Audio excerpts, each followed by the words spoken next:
Also in mir schreit's gerade Karl Marx, Karl Marx, Karl Marx. Ich hasse diese Frage, weil diese Frage wird jedem gestellt, der Politikwissenschaft studiert. Das ist so ein Test, oder? Es kommen schon ein paar Leute, wenn man halt so sagt, was man studiert, dass sie einem direkt ein Gespräch über Politik aufzwingen. Also das passiert so in 90% der Fällen. Dann erinnert man sich aber an gewisse Grundsätze aus dem Studium, wo man sich denkt, da könnte ich etwas objektiver sein. Ich habe mich früher ganz viel mit Machiavelli beschäftigt. Allerdings fällt mir auf, dass eigentlich immer Max Weber zitiert wird. Aber in mir schreit's trotzdem immer noch Karl Marx.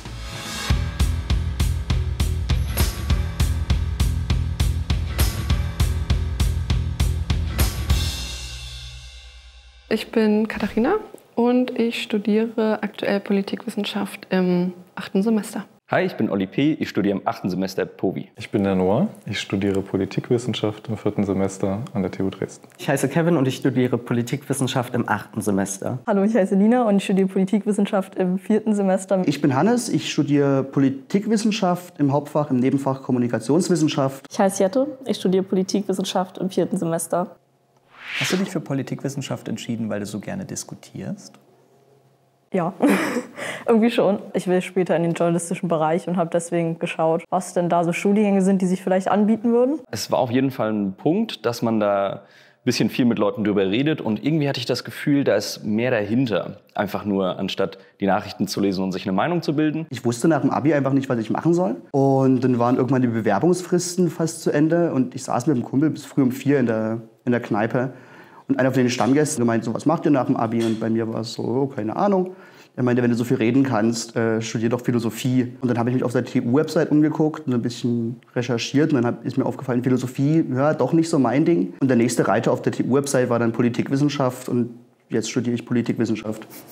Aber Politikwissenschaft ist schon in erster Linie ein Laberfach, oder? Das kommt drauf an. Es ist auch ein Schreibfach. Nicht nur viel reden, auch viel lesen und viel schreiben vor allem. Ich glaube, das könnte man zu jeder Geistes- oder Sozialwissenschaft sagen. Und willst du später mal Politikerin werden? Nein. Und ich hasse diese Frage, weil diese Frage wird jedem gestellt, der Politikwissenschaft studiert. Und es trifft auf die wenigsten zu, würde ich behaupten. Viele denken das immer, dass wenn man Politikwissenschaft studiert, dass man danach Politiker oder Politikerin wird. Aber mittlerweile denke ich mir, das ist viel zu anstrengend, wenn ich mir so angucke, wie politischer Alltag aussieht. Ich persönlich hätte schon Lust drauf, aber nur, wenn es sich ergibt. Also es ist jetzt kein Ziel, auf das ich aktiv hinarbeite. Also wer wirklich Politiker werden will, der studiert Jura oder Ökonomie in irgendeiner Form. Was kann man denn mit dem Studium später machen? Das ist auch immer die erste Frage, die man bekommt, wenn man sagt, dass man Politikwissenschaft studiert. Eines der größten Themenfelder ist vor allem Journalismus oder, was ein bisschen langweiliger ist, Verwaltung in der Stadt oder ähnliches. Man kann Politikberater werden, Paper ausarbeiten, man kann in die Forschung gehen. Bekannter ist in der Bibliothek. Einer ist tatsächlich in der Politik aktiv. Taxifahrer kenne ich noch keinen, aber das kommt, glaube ich, noch. Gerade jetzt Superwahljahr. Bist du eigentlich ein wandelnder Wahlomat für deine Freundinnen und Freunde? Also es ist schon so, dass man öfter mit Freunden und Bekannten über halt aktuelle politische Ereignisse und auch Wahlen spricht. Es kommt schon mal vor, dass ich irgendwelche Fragen beantworten muss oder irgendwelche Dinge nicht so stehen lassen will, wenn sie gesagt werden. Ich bekomme sehr viele Fragen, was ich denke, wie die Landtagswahl in Sachsen ausgeht und was meine Prognosen sind. Und du musst doch immer alles erklären, was in der Politik gerade los ist?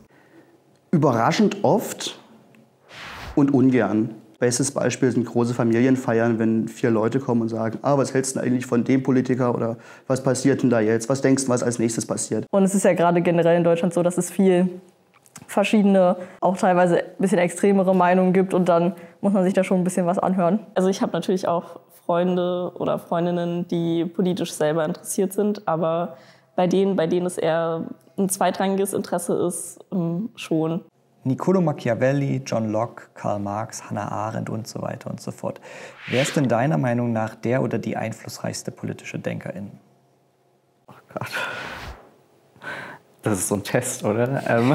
Also es gibt viele verschiedene Aspekte von vielen verschiedenen DenkerInnen und man kann aus vielen verschiedenen Sichtweisen Dinge anschauen, analysieren. Also in mir schreit's gerade Karl Marx, Karl Marx, Karl Marx. Karl Marx ist auch so immer das Ding, habe ich das Gefühl, im Studium. Mein persönlicher Favorit ist Karl Marx. Ich glaube, dass Karl Marx schon einen sehr großen Einfluss das 20. und 21. Jahrhundert hatte und hat.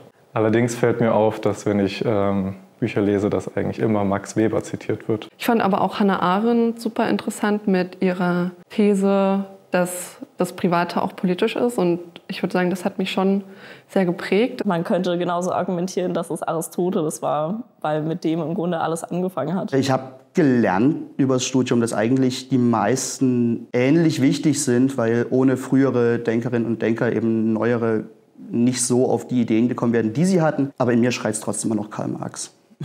Was würdest du verändern, wenn du im Bundestag sitzen würdest? Die Abgeordnetengehälter.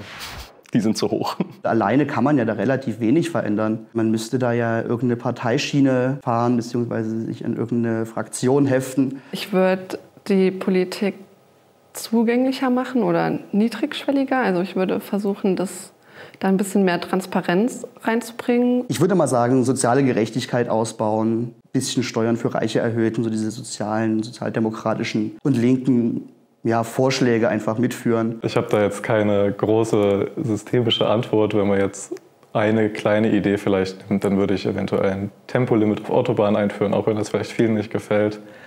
Aber ich denke, dass das eine gute Sache ist. Und das war's mit dieser Folge der Sitzgelegenheit. Vielen Dank fürs Zuschauen. In der Endcard findet ihr jetzt noch die letzte Folge des Formats mit Professorinnen und Professoren der TU Dresden und darunter eine gute Frage zum Thema Migration.